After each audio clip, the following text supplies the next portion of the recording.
morning, afternoon, and evening from wherever you might be joining us. My name is Barbie Winterbottom. I am the CEO and founder of the Business of HR and your host today for The Table. A few of you have asked, why is this program called The Table? And I will tell you, throughout my career of the past 20 plus years, and yes, I started working as a child, that's why. We've heard that HR professionals and women in leadership have been clamoring for that coveted seat at the table. And I was really tired of hearing about that. So I decided it was time to build my own table and invite each and every one of you and all of our amazing guests to claim their seat at this table, because every voice deserves to be heard. And I want to bring forward as many amazing voices as I possibly can to each and every one of you. I would also quickly like to thank today's sponsor, Daily Pay. If you have not yet checked out Daily Pay, I will make sure there's a link here for all of you, or you can reach out to me on LinkedIn or via email. It's a phenomenal product that allows your employees to access any of their earned but unpaid wages at any time through an app on their phone.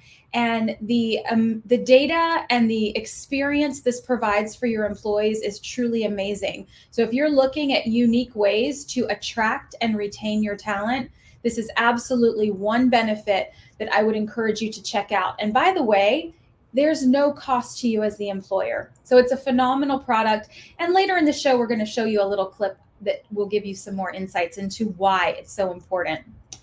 So before we do that, though, I am so excited to have our amazing guest join us today. I have known of this individual, the work that she has done, the influence she has had, not only in the local community here in Tampa, because I do sit here in Tampa, Florida, but her impact has grown globally at this point. And I am so honored to welcome and introduce all of you to the amazing Ashley T Brundage. So I am welcoming Ashley. She's having some technical difficulties. There she is. There she is. Wait a minute, where is she going? So Ashley, thank you so very much. I will just prep the audience. Ashley is traveling right now. She has written a phenomenal book called Empowering Differences that we will talk about. And she's on her book tour. And so she's dialing in from a hotel room in very cold Maryland right now. So hopefully we won't have any more technical difficulties. But if we do, it's just the day and age we're in, and we're just going to go with the flow. So Ashley, thank you so much for joining us for season 2, episode 2 of The Table. Welcome. Thank you. Thanks for having me. Oh, I am so happy to have you here. And I've been looking forward to this conversation for so long. And everyone on my team has just been looking forward to this. And kudos to you and your team. You've been such a pleasure to work with in preparation and getting everything together. We now use you guys as an example. We're like, we need to get our act together like Ashley's team, because, man, they are on point. So it's amazing to work with you.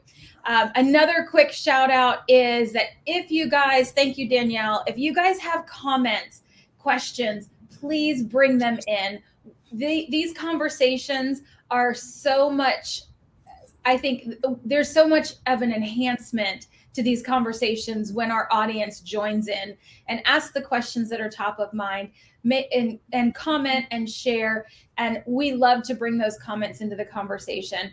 So please definitely do. And welcome, Kevin. I agree. Amazing does not even begin to describe Ashley. I would totally agree with that. So thank you. So how is the book tour going? Oh my goodness. I think that I'm on my 16th stop. While still navigating the pandemic, and I was double masking today, and I've had 5 nose pokes. Oh wow, really? COVID testing and do you just carry the test with you at this point? Yes, at this point I have them ready, and I know where all the PCR tests are in every city now. Yes. Oh my gosh. I give you a lot of credit for having the courage to still go out and meet with folks and do everything to promote your book, but also to kind of spread the message and help people understand. You have such a powerful message. Think about who needs our empowerment the most right now, and it's the hospitality and tourism and travel industry. Yeah. I mean, they are being decimated, Mm-hmm. and really they need people who are okay. And if you're healthy and you're able to do something, then you should go and do something. You should host an event. Have them put in the proper protocols. So last week in Chicago, they were checking vaccine cards. And we were doing the things that we needed to do to make that impact. Yes. Well, thank you. And I thank you on behalf of everyone who has the amazing opportunity to interact with you in person. So Ashley, I've listened to the audiobook. I have the ebook. I'm waiting for the hardcover to come in. I cannot wait. So I would love for you to share with those of us who may not know your story and your history, because a lot of people can get to an executive level. More and more women are getting there, but your journey's a little different, and your backstory is not what we would call typical backstory, right? And I have so much joy seeing you thrive and do everything you're doing. You have a beautiful family. You've created this amazing life, but you've curated this. This didn't land in your lap. This did not just happen to you because you happen to be a white woman in the world, right? You've had challenges that most people don't face. And I would love for you to share as far back in your journey as you are comfortable sharing. And then we'll go from there. Yeah. Well, I overcame harassment, discrimination, and homelessness. Yeah. The 2008 housing crisis got me good. I lost my job as an HR leader of 50 people, running a team of 50 people for a restaurant organization. And then I had to rebuild. And while rebuilding, I realized really early on, after going through some job interviews, that I was going to only really, based on my educational background, I was really only going to qualify for an entry-level position in that current climate, which is not too different than the current climate that we have right now, where there are a lot of people out there trying to choose their best remote work job that they can find. Hence the great resignation, right? Yeah. And so I was at that point, and I said, you know what? If I'm going to work another job from the bottom up, like I did in the restaurant industry, I'm going to do it with empowerment, and I'm going to do it as my authentic self. And so that's when I made the decision to show up to that second job interview that I got invited back as my authentic self in Tampa, Florida, in the South in 2010. And they said, you don't have a job interview here today, or you have the wrong address, or please leave, or I had the cops called on me, or I got trespassed. That was my lived experience in trying to find a job. And that's when I realized that I needed lots of empowerment to overcome and empower my difference, because it wasn't going away. I wasn't going to hide it. I needed to make sure that empowerment was embedded in how I was going to overcome. Absolutely. And for audience members who may not know what your difference is, maybe they've only ever known you as you are right now, right? So Ashley is a trans woman, and you make it look so easy. You make it look effortless. It did not always be that way. I mean, there's a ramping up process. I got to the point where I actually have some passing privilege, especially if I don't talk or wear really high heels. I can show up and just move through a space potentially. But being a woman of transgender experience, I mean, I have to often wonder, okay, am I facing this kind of situation? Is this because of my trans status, or is this because I'm seen as LGBTQ, which I am in some ways, in many ways? Or is this because I'm a woman? Or is this because I have a hidden disability and they know about it? So oftentimes that's intersectionality, and you have to know which one potentially is the one that you're facing in that moment. And that's the scary part.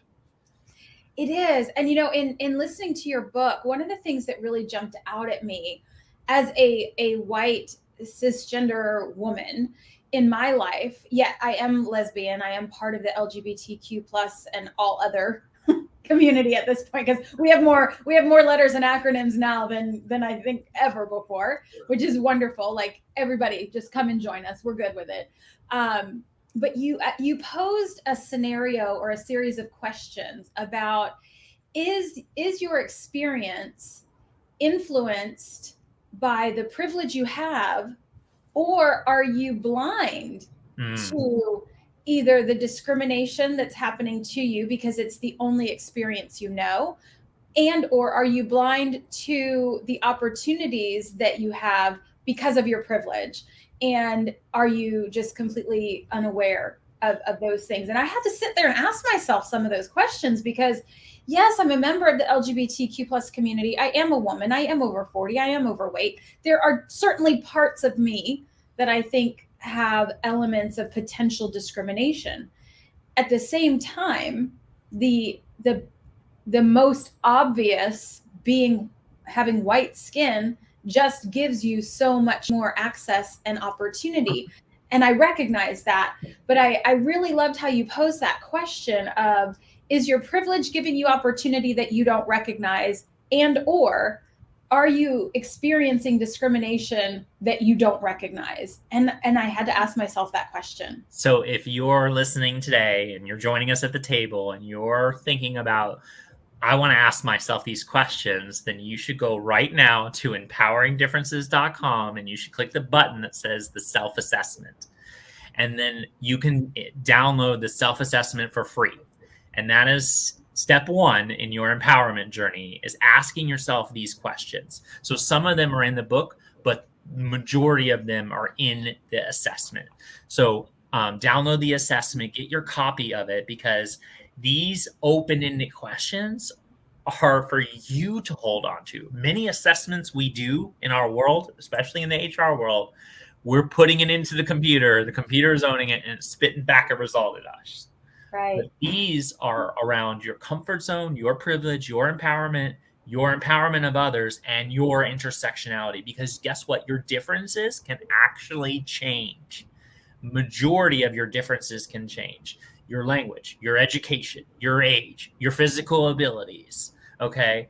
All of those can change in a moment's notice. Obviously, as I know, gender can change as well. So understand your sexuality also could potentially change. So the lots of differences ultimately can be changed. Now, we look at this world and we think differences are just static. So you have your race, you have your gender, you have these items, your ethnicity, and that doesn't change. Well, but think about, there's a lot more things that do change, and you have to memorialize them to know where you stand, to really get to know yourself.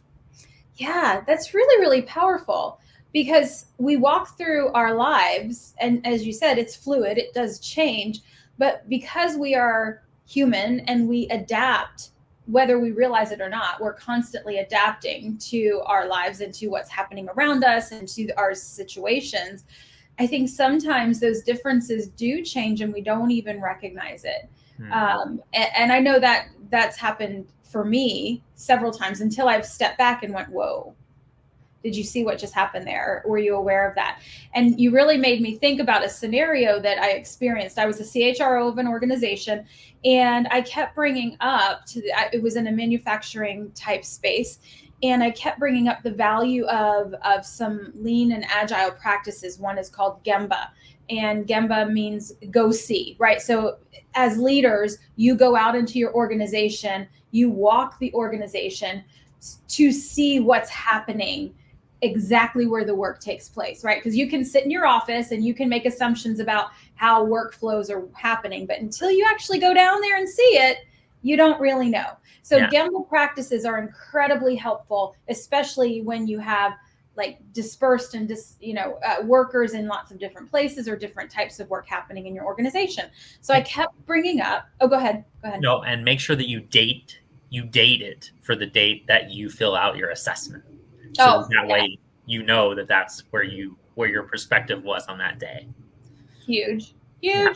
Love that. And we're going to pivot back to that in the future. Yes, we are. But I want to share this because you really got me thinking. So I kept bringing up this recommendation that as the executive team, we should be doing Gemba walks throughout our facilities at least once a week. And the CEO kept just pushing me down, laughing, saying, I don't understand what you're talking about with this Gumby thing. And I was like, I didn't say Gumby, I said Gemba, but it was laughed off and almost like making fun of me, like, oh, there's Barbie with her crazy ideas again. Fast forward a couple of months, we hire a new white middle-aged male as a COO. He comes into the executive meeting and says, we should really be doing executive walks. Let's call them board walks. And it was the greatest thing since sliced bread. I literally sat there with my mouth open, like, you have got to be kidding me right now. And I actually approached the CEO and I said, I need you to help me understand. I've been recommending this for months and you made fun of me for doing it. He makes the same recommendation. And by tomorrow morning at 8 a.m., every executive is going to be doing a walk. Help me understand. And of course he deflected it. No, I never made fun of you. I didn't understand what you meant. And then we called it with something that's built in systemic privilege. Absolutely. Calling it boardwalk. We just changed the word from Gemba, which is the accurate term for it from an agile and a lean perspective, right? If anybody watching is Six Sigma certified, you'll know what Gemba means. So we just changed the word and that made all the difference. I'm like, no. But until I was listening to your book and put that into perspective, I was like, holy crap. What is the most expensive property in Monopoly? Boardwalk, right? There you go. It's literally been taught to people for years that is where that's the richest of the richest. Upper echelon, right? Why would we call anything that? Like, it makes no sense. It is one of those things. So yes, so I love that self-assessment piece and really getting to know kind of who you are and what you're about and what makes you you. So step one is knowing yourself. And as you said, date it because it will change. We change, we're fluid, and what's important to us can change, right? I think you even mentioned in the book what you thought your life would be like prior to having children. And then what happened when you had your first child and then your second child, and how that dynamic has completely changed your focus, your priorities, and everything you do, which I think is probably common to most parents. But that fluidity of who you are, because before you didn't identify as a parent, right? And now that's part of your bio and it's part of who you are, and that's never going to change. And I'm able to actually identify as a mom because I always saw myself as a mom, as wanting to be a mom, but I wasn't able to communicate that either. So it was, obviously part of my journey in identifying that way. And so when you think about the journey of before you decided, okay, I'm going to make this transition, I'm going to be my authentic self and live fully into who that is and who I want to become. Who I've always been, and now I want to reflect it externally, I guess is a better way of saying it. Right. So forgive me for that.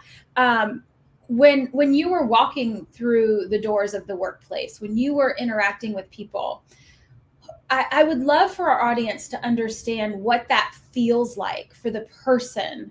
And then once you do step into that authenticity from an external perspective, what does that look like? And the reason I asked the question, and if we're going too deep into your personal stuff, please, I'm all about nope.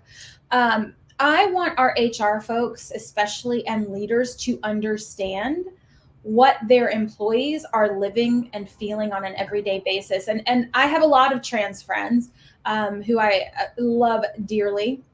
And one of them brought something to my attention that I've been in HR for over 20 years and it never I don't know why it didn't register with me, but it didn't register with me. So the example is you're coming in to apply for a job. Maybe you're offered the job and they have you fill out the background check form. On the background check form, it's going to ask you for your name and any other aliases or previous names.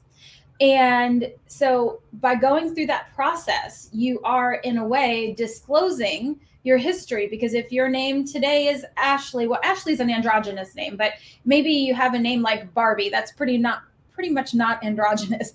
But my previous name was Frank. Somebody's going to look at that and be like, what's going on? So you're outing yourself, and maybe you're not comfortable with that. So what are some of the things as leaders or HR professionals we need to tune into so that we can understand that lived experience? Anything that captures data Okay. is a danger point. Danger point. And that would be a perfect opportunity to call me to come and do an assessment for how inclusive is your organization in relation to navigating for people across all levels of anywhere on their journey.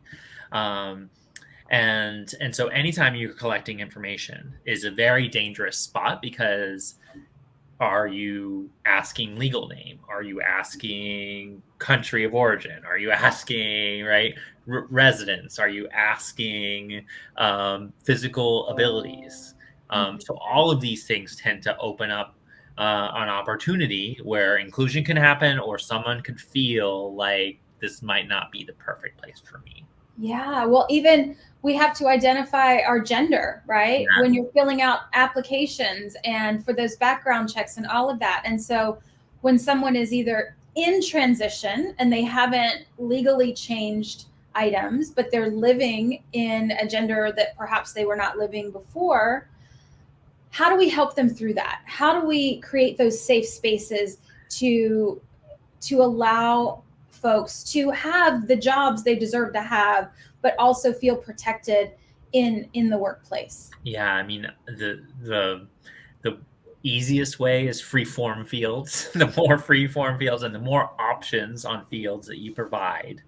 So, I mean, I understand, right? We have to be able to capture someone's legal name, but we can capture their chosen name also, right? Yes.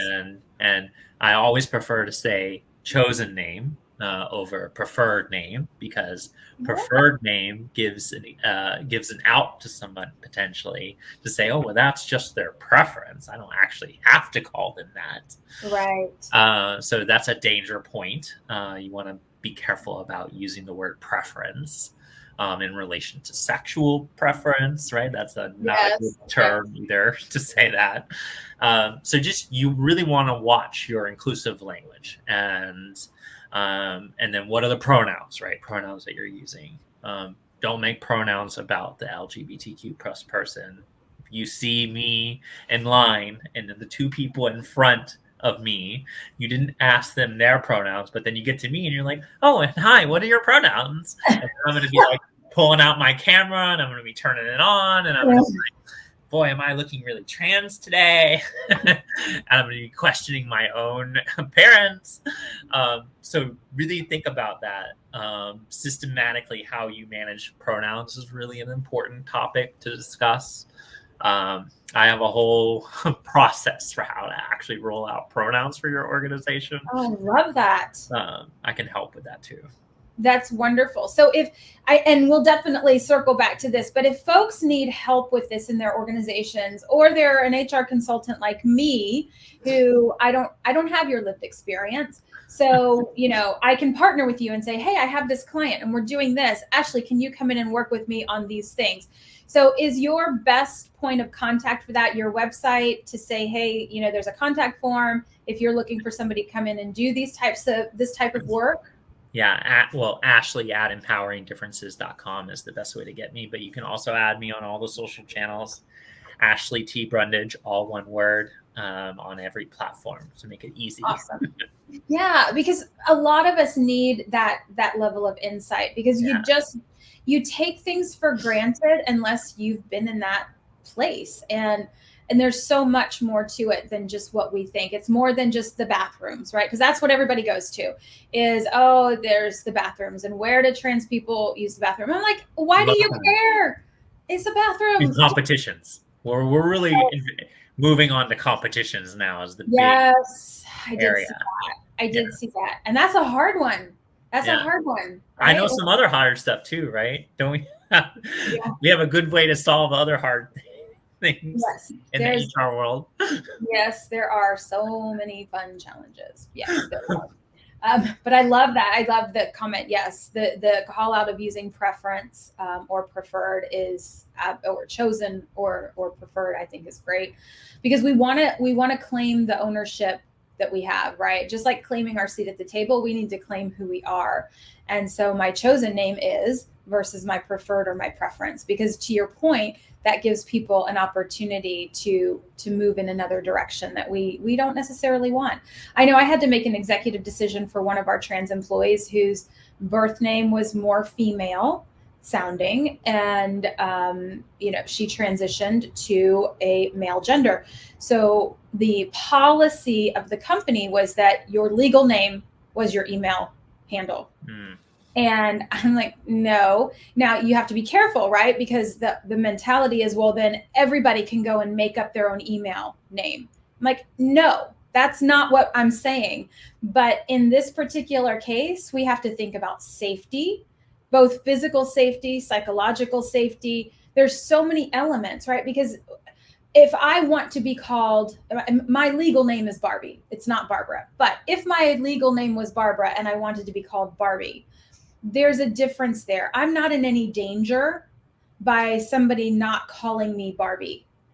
However, if you are a trans person and you're not out to the world, or even if you are, there can be physical dangers, right? We know the statistics around attacks on trans people. So protecting that identity is incredibly important in every way we possibly can do it. And but I do know that you are going to be way more authentic as Barbie every day. So absolutely. It is that important, and it's good to the bottom line. It's so true, because if somebody calls me Barbara, I actually have a story. When I was a kid growing up, they take roll every day in class. And the first day of school, the teachers would always assume my name was Barbara. So they would call roll and they would say, Barbara. And it was so not my reality. Like, I never even responded to it. And I would get yelled at because they'd walk right up to my desk and they'd say, Barbara, are you here?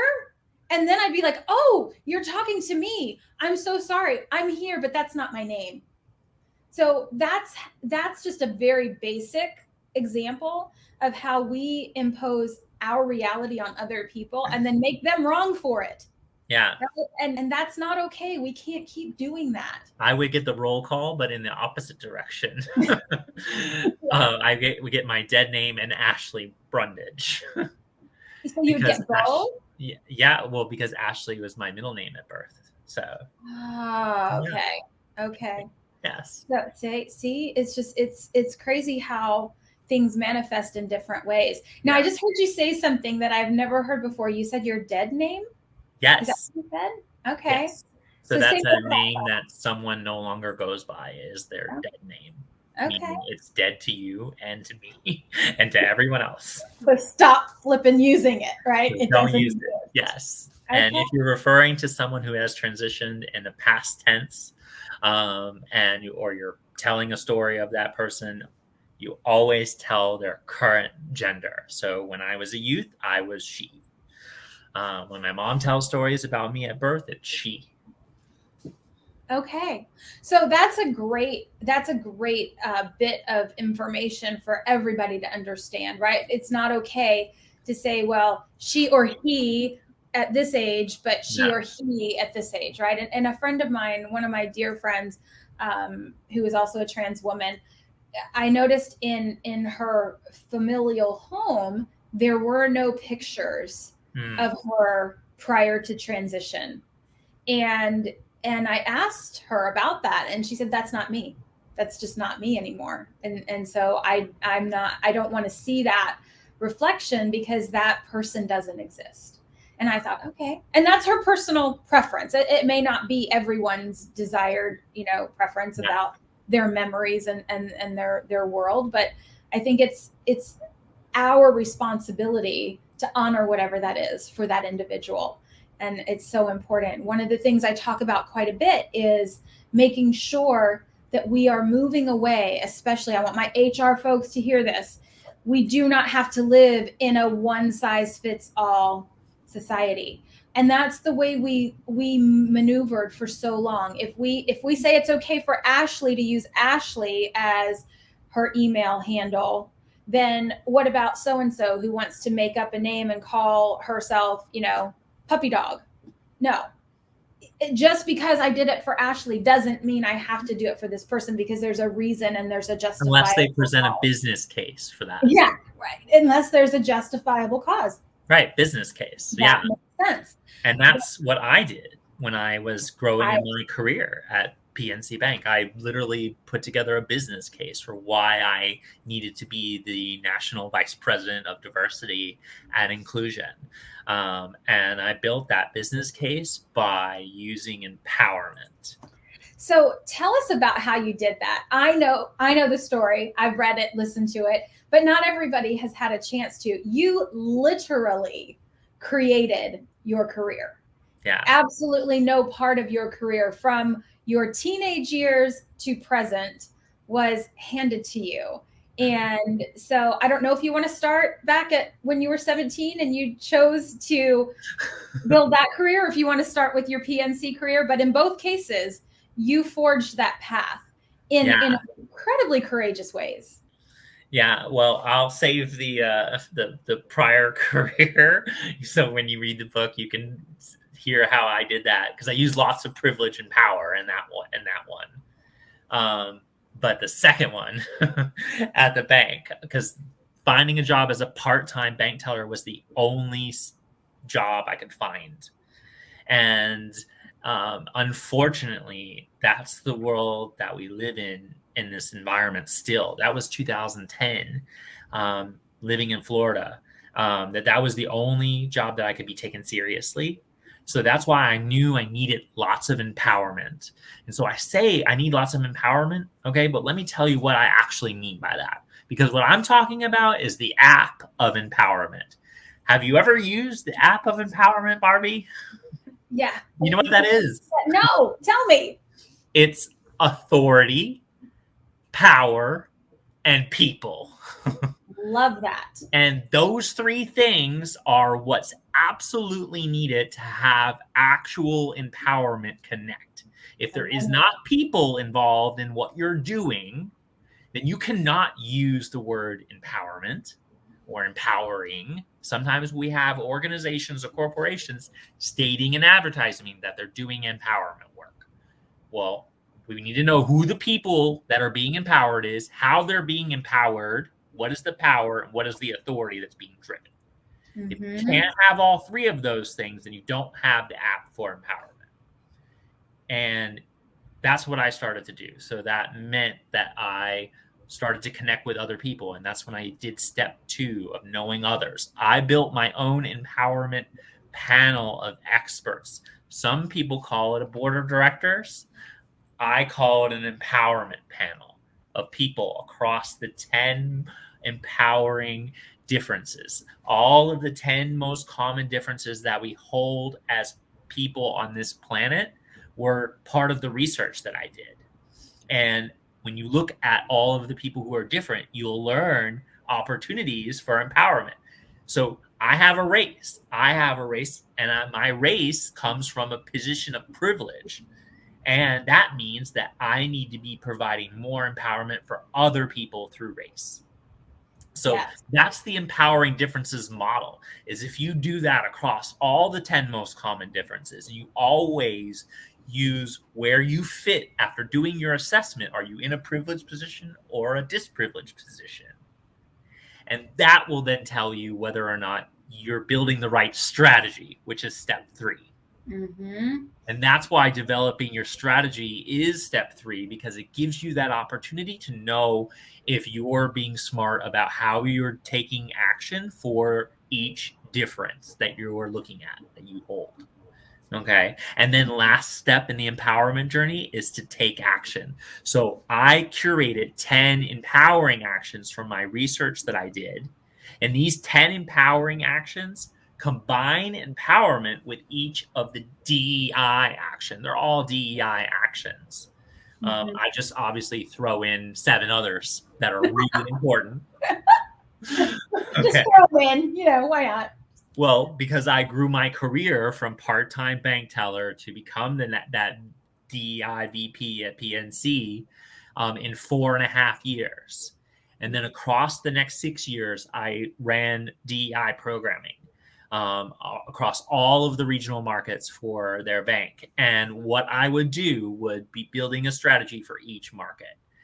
And in each market, you have to look at authority, power, and then the people. I love that. That's where it lives. That's where you can bring empowerment to action. And you did that by building a business case for why that organization needed you to lead that initiative, to lead that function, right? So PNC didn't necessarily have this in existence before.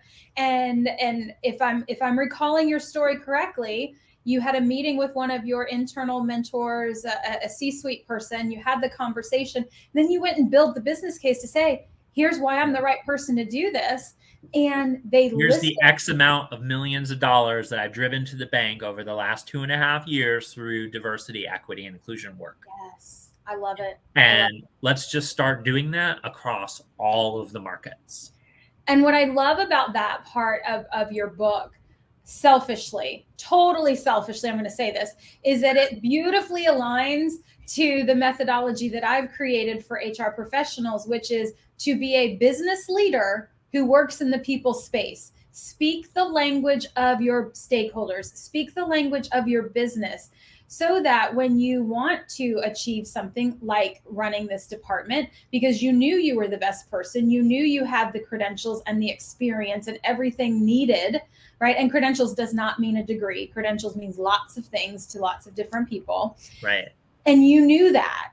And so you spoke the language of that business. You speak the language of P&L. You speak the language of bottom line, whether it's EBITDA or revenue or shareholder earnings, whatever that language is, you built your business case through the lens of the people who needed to make that decision. And that is absolutely key. And I reinforce that over and over and over again with my HR professionals, whether I'm coaching them or it's a team or an organization I'm working with, to say, guys, we have got to understand that we are here to drive business outcomes, to help the people of this organization thrive as in who they are, as they are. We need to build the infrastructures and the tools and systems that allow our people to thrive, because those people are the ones who are delivering on those business objectives. And we've got to bring that together. We can't just sit in this HR bubble and talk about performance reviews and onboarding and orientation without connecting it to the outcomes the business is looking for. And you did that beautifully, right? You did that in a way that I haven't seen very many people do with the level of success you have attained. So mad kudos to you for that. I think you could do a facilitated session on that piece alone. On how to build your business case for the job you want. And I don't know if you're already doing that, but yeah, I did actually. It's actually it's built into my online course for empowerment. There you go. See? So it's the one-stop shop for all the empowerment you need and helping you build business case for driving real systematic change in the organization that you work with. It's doing all 10 empowering actions. These 10 actions weren't just chosen because I like them. Okay. I'm sure. They were the ones that kept bubbling up from the 8 years worth of research that I did. And then they were the ones that also kept bubbling up when I started looking at the 10 most common differences and how did my different empowerment panel, how did they create action? What did they actually do based on their differences? So that was all part of the research. So that's how we came to those 10 actions. I love so it. There's 6 hours of video content when you enroll in my online learning platform right at Empowering Differences. And you enroll right into my bundle, and then you'll get the copies of the books, my workbook, my assessment. All of that will help you drive that business case for a stronger future, not just for you, but for all the people who are going to come after you, because we know that that's going to happen, and it's going to impact so many more people in your organization. Yes, I'm actually typing that banner up so we can show that real quickly so that everybody can click on that. If you haven't gone to empoweringdifferences.com yet in this conversation, please open another window. Stay with us, but open another window and check it out. It's amazing. It's so thorough. I'm mad. I'm just so impressed with all of it. I'm actually in the process of redoing my website. And so they asked me, what websites do you like? Yours was one of them. Wow. I'm trying to redo mine. Yeah. Oh, well, I'll give you the name of an amazing organization. I'll fill you in later, but they're phenomenal. So one of the things you said, and one of the things that's super important to me, and as I mentioned it at the beginning of the show, when we look at all the differences and how do we create equity in the workplace, one of the things we know, because we've either lived it, not everyone was born with, financial security or access to financial security. And I'm sure you've lived this from the banking perspective. There are millions of people around the world who are unbanked. There are people who cannot even get access to the banking systems.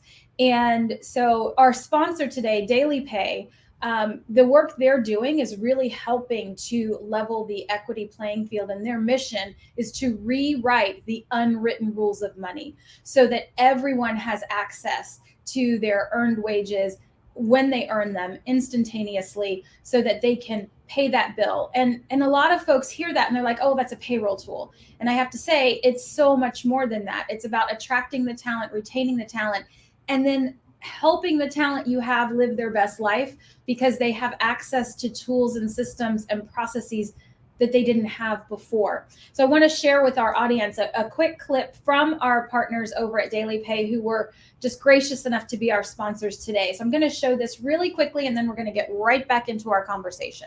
The reason your employees work isn't just about enjoying the work they do. It's about keeping their families going, fresh starts, happiness, and feeling strong. It's time to show your workers you get it. Empower your workforce with on-demand pay. It isn't just about accessing their earned pay before payday. It's about giving employees access to their money as they earn it. Daily Pay, celebrating workers every day.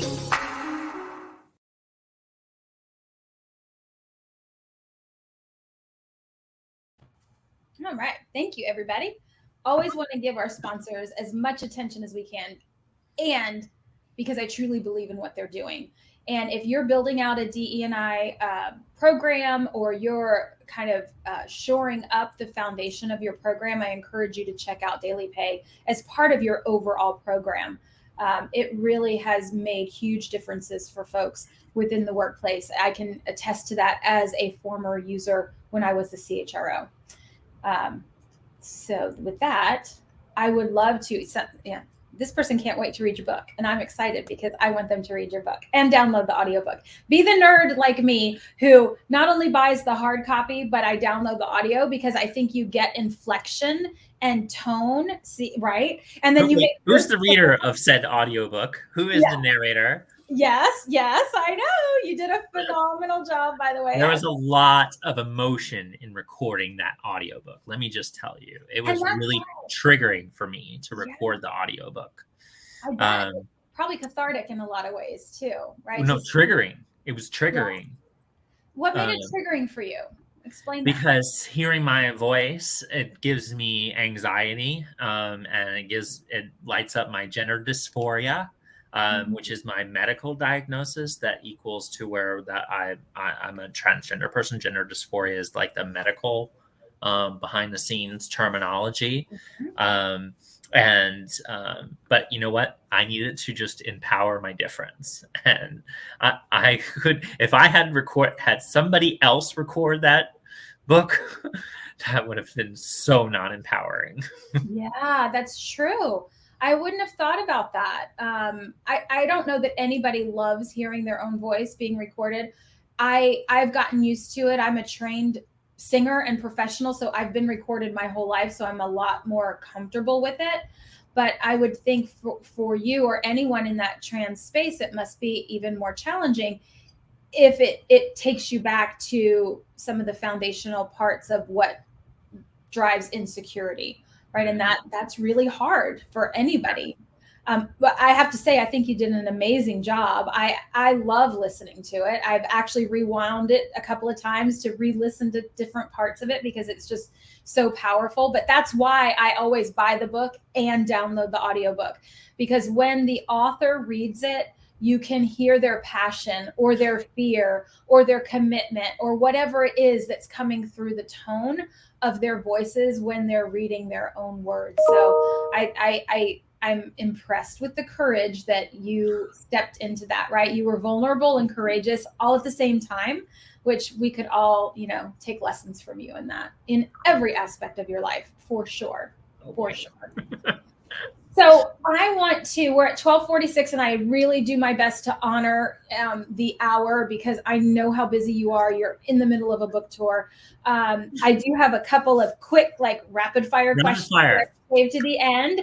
But before we do that, I want to make sure you have space and time to tell our audience if there's a message you want the audience to hear, if there's something that you want to make sure is said before we wrap up our session today. I want you to have the platform to do that.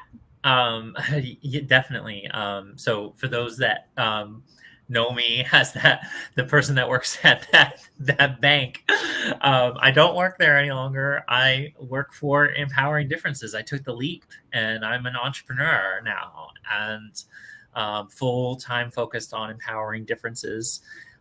Which is really, really exciting. And it's an opportunity to really showcase the leadership development platform that I built around my online curriculum to speak at your organization and do training. I actually do empowering action workshops around those 10 actions. So we can do focus on the ones that you really want your team to really focus on for 2022. I still have probably 2 or 3 dates left in March for Women's History Month. And I'm booking out Pride Month right now. I have 5 dates left.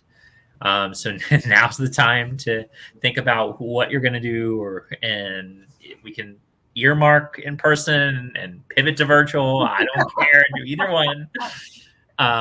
And then if you have any projects that you're working on around pronouns or inclusion in general or empowerment, or really wanting to roll out empowerment as a general construct for your organization, you should have me come and consult, because now I can do that as well. And last, I'm going to be doing a really amazing new program that I'm launching to really support the hospitality tourism industries who are decimated from COVID-19.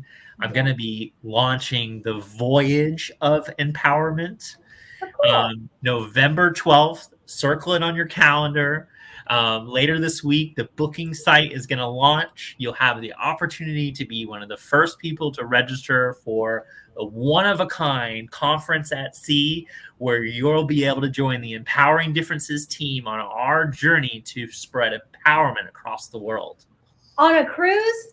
On a cruise ship. Oh my gosh, how fun! Yes. That's phenomenal. You go. I'm thrilled about that. That's amazing. That is amazing. Okay, you're going to fill a whole cruise ship with people who are ready to hear your voice and your message. And that's just...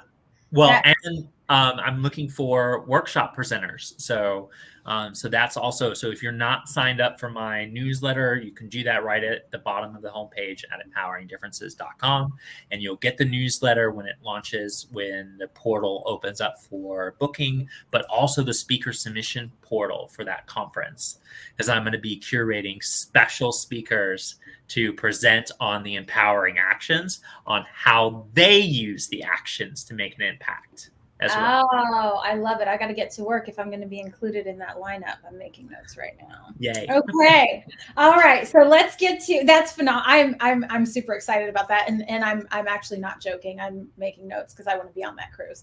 So yes. We're going to be on Royal, in case you're wondering. Royal Cruise. Okay. right? Mariner of the seas. I'm going to text my wife right now. FYI, I'm going to be on a boat November 12th with Ashley. So. Yes. Okay. And we're going to be going to Cozumel, Mexico. So oh, fun. I've been there. It's beautiful. Beautiful, yes. beautiful. And Coco Cay. Oh, cool. Okay. All right. So what book, other than your own, because we know that one, right? What book have you given away the most? The book that I've given away the most, or that you recommend the most if you haven't actually given it away. Yeah. What book? How the World Sees You. How the World Sees You by Sally Hogshead. She is also the author of How to Fascinate and the Fascination Profile Advantage, which is a personality archetype construct. But How the World Sees You really, really impacted me great, as it really helped me build the book that I was writing in the way that I wrote it.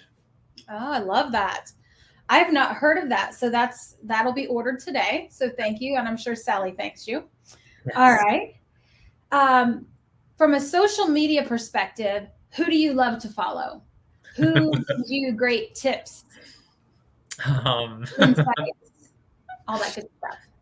Well, my biggest follower that actually follows me back, which is kind of cool, is Glad, actually. Wow.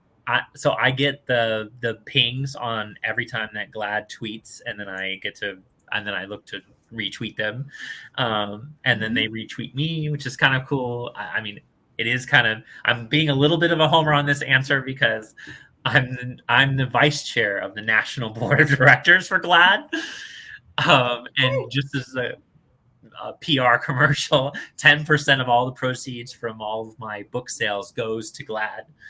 That's beautiful. So if you're buying the book on my website, so please do that. Go to my website so that way I can make that donation to Glad and not to Jeff Bezos. Yeah, against Jeffy B. Yes. For people in the audience who might not know what Glad is, can you tell us what that is? Yeah, so GLAAD. GLAAD is the International LGBTQ Media Advocacy Organization, and we amplify and protect LGBTQ voices across all forms of medium. So not just what you see in the news. When Elliot Page came out last year, we were right there supporting him and updating his IMDb profile and his record on Umbrella Academy.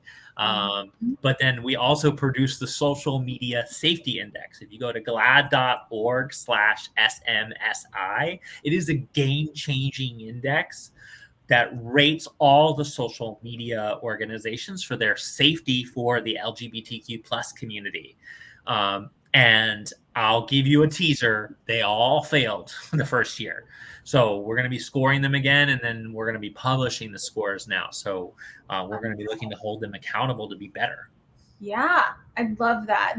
GLAAD has been an organization I've followed for so long, and the work they do is so impactful and meaningful and needed.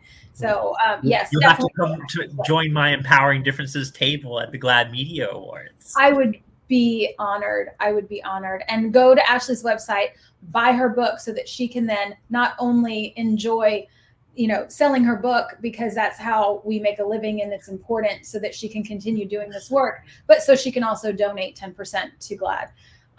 Okay, last of the 3 rapid fire questions, which aren't so rapid fire. I was lengthy on that last one. No, that's what we need, right? And then I asked you a follow-up, so it's not you, it's me. Who inspires you every day? Ooh, that's an easy one. Bryson Blake. I mean, these 2 guys are there through everything. When I stood there and told them when they were 5 and 3 that I was going to be coming home, but I was going to be coming home as me, and they were like, "Oh wow, you're so pretty." And then just having their support through everything that I've had to navigate, but also the things that they've had to navigate too. Having their support through through relationship changes, through living condition changes, from being homeless. We were homeless altogether, basically. And then changing our family dynamic in 2021 to where we are now, and reinventing our world together. I mean, literally, these guys, I used to refer to them as my suicide prevention for real, because they literally were the reason that I would always think, oh no, I cannot leave them. I cannot leave them without me. They need me in their life. And I'm so glad that they were there for me, and having them literally is the reason I'm here today. That's so beautiful. And anyone in the audience who doesn't know who these amazing people are, they are Ashley's young men, young children. Well, they're probably not so young. How old are they now? They're probably so this year they're going to be 17 and 15. That doesn't seem right. I know. And my 16-year-old, he is like 6'5". Oh my gosh. Yeah. Yikes. Well, and when I was listening to your book and you were talking about them as your suicide prevention crew, and I don't know that you use that phrase in the book, but this sentiment was certainly there. Yeah. It really struck a chord with me. My father committed suicide when I was 5. And so to hear that you knew how important your existence would be to them and to their lives, and to make sure that you were there so that they could have you as their parent, is absolutely a selfless act, because I'm sure in those moments that you were unsure of where you wanted to be, and did you want to even be here because of the amount of pain you were in, you chose them first. And now in return, right, they're there for you. And so it comes full circle. And so I thank you on behalf of someone who didn't have that you made that choice for them. See, I'm going to cry. I love it. I know. But that's what this show is all about, right? We are authentic. We are always who we are. Anything can happen at the table. Anything can happen at the table. But those conversations are what helps people. They're not alone, right? And you were not alone in that moment. I'm not alone in this moment, even though we're, thousands of miles away from one another. Those connection points are real. And I personally want to thank you for that choice. So with that, I want to honor our timeline. I am so grateful for you today. Our audience is so grateful for everything you've shared. Go to empoweringdifferences.com, sign up for the course, download the book, get the audio book, like whatever you need to do, take the assessment, because you will be a better person for doing it. Every one of us will be a better person for ourselves, for our families, for our coworkers, for our communities, by knowing who we are and how we can help others with the privileges we have, and how we can recognize all of that in ourselves and in others. So Ashley, thank you so much. I hope you'll come back. We're working on our lineup for Q2. I want to feature amazing voices in the LGBTQ plus community during the month of June. I want to tell the Stonewall story, because a lot of people don't understand why June is Pride Month and where it came from. And why it's called Stonewall. Yeah, like what it even means. And there's just so much that we can do. And the irony behind the fact that Black transgender women and transgender women of color were the ones that actually started the Stonewall riot, and yet they're the most marginalized in our community still. Exactly. People need to understand that. And I have so many people who in my life who just don't get it.